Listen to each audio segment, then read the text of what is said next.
And this week, the royal family were out in force to commemorate the 80th anniversary of VE Day, the day marking the end of the Second World War in Europe.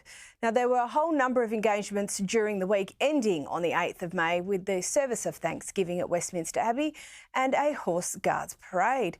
A solemn occasion, but also an elegant and meaningful tribute. The commitment by the royal family to acknowledging this occasion was evident for all to see. And joining me now is the royal editor for the Daily Mirror, Russell Myers. Russell, you were at the VE Day commemorations. Tell us about it.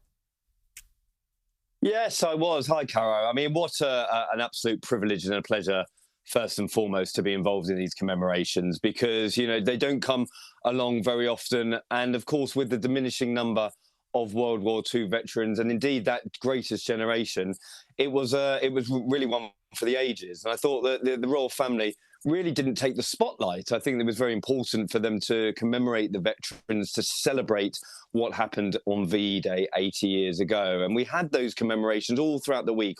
On the Monday, we saw a parade through London. We had an incredible balcony moment with the royal family, the red arrows flying over. We had historic and current military aircraft flying over London and indeed Buckingham Palace. And I was lucky enough to attend a tea party at the palace where we had dozens of veterans and their families speaking to members of the royal family, including the King, the Queen, the Prince and Princess of Wales were there, Duke and Duchess of Edinburgh, the Princess Royal.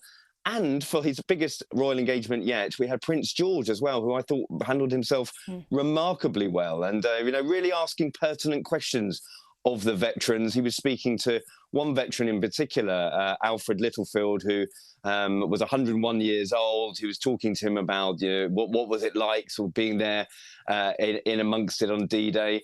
And Alfred said to both him and Prince William at the end, it's very, very important that you're here because we need the next generation to understand what happened during the war. And indeed, there won't be very many of us left in future years. So I think, Prince George is going to be those images of him will certainly go down in history.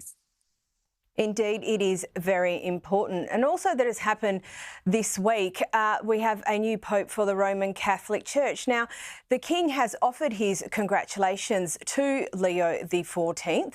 We understand it was a private message, Russell. Do we know the sentiment of it? Yes, indeed, Buckingham Palace did confirm that the King and Queen had sent a private message. And I think it was just congratulating him on the role. Of course, it's a huge, huge moment, not only for the Catholic Church, but indeed for Catholics all around the world. And, the King as head of the Church of England, I imagine, will want to meet Leo XIV because, two powerhouses coming together, a lot of history, as we saw in Italy when the King did get to meet Pope Francis. And again, that was a private meeting. Some of the schedule was pared down during that state visit due to the Pope, the late Pope's health. But I think, could we see another visit to the Vatican for the King and Queen on the horizon? I'm certainly sure that King Charles will want to have that as part of his legacy. So perhaps that will happen towards the end of the year or the turn of next year.